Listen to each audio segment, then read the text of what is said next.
Wuthering Waves is the best gacha game out today, and it's not even close. Yes, it's better than Gunner Impact. Yes, it's better than Gunner Zone Zero, and it's definitely better than Power Creep Simulator. Wuthering Waves doesn't necessarily do anything revolutionary. It just does everything other gacha games do, but better. It has a better combat than most other gacha games. It has a more generous gacha system, and something that's very rare among these games, it actually has developers that listen to the community, therefore just making the game better with every patch. It wasn't always as good as it is today though. Back when the game released, it was in a very rough state. There were a lot of game-breaking glitches, and some people couldn't even play the game for some reason. It was simply a very buggy mess, but it didn't stay that way. Kuro Games kept improving the game. They added new content, fixed the old bugs, and also added a lot of quality of life stuff. While a lot of other gacha games kept getting worse and worse, Wuthering Waves just kept improving. In the state that it is in today, I think it's safe to say that Wuthering Waves is the absolute king of gacha games. And I'm saying this as someone who has a ton of experience in avoiding the outside world.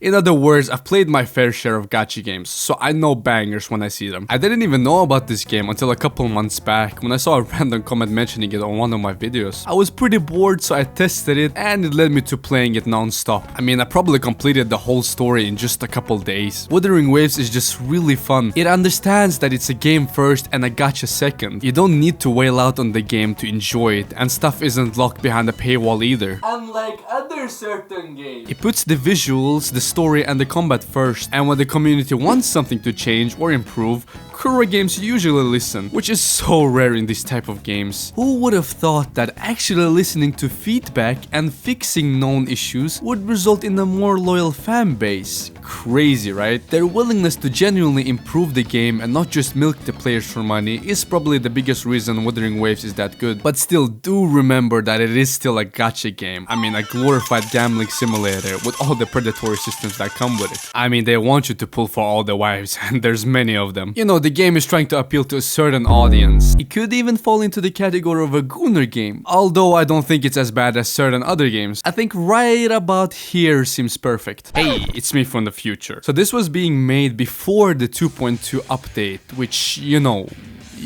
that's why I think I need to change the replacement a little bit. This seems about right. Anyway, obviously the developers want you to spend money and pull, but you can basically complete the whole story without any 5-star characters. As an elite player myself, aka a free-to-play player, I went through the whole story just using Havoc Rover and the free 2 units you get. By the way, Rover is probably the best MC I've seen in a gacha game. Not only is she, or he, for the 5 of you that play him, so fun to play, but the damage she can deal even later in the game is insane. This is definitely one of my favorite characters out of the bunch, and you get it for free, which just makes it even better. When we're talking about the 5-star characters though, the ones you actually pull for, they're gonna have more effort put into them. Gathering Wives never misses when it comes to the character design. Like, god damn, tie me down and go to town, mommy.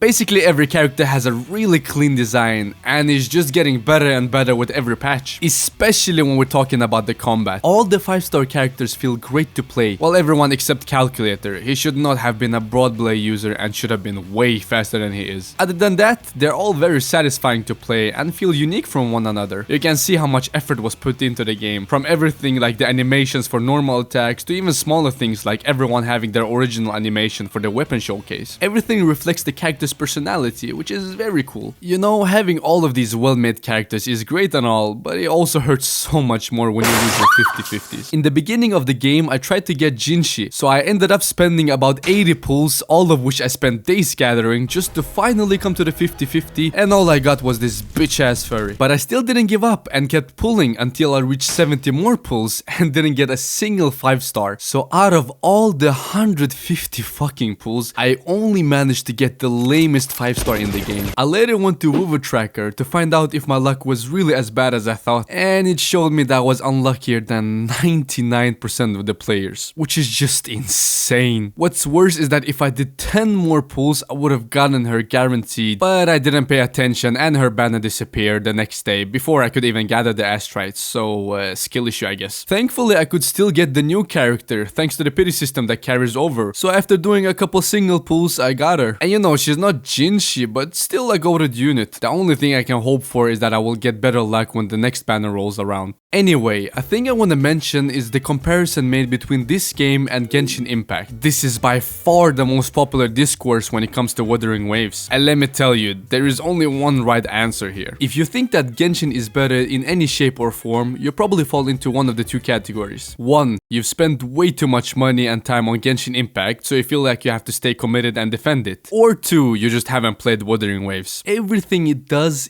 better than Genshin Impact. Fluid and flashy combat, even outside the skills and ultimates. Genshin could never. Developers that actually care. Genshin could never. Smooth movement mechanics that aren't locked behind the paywall. And yet again, Genshin could never.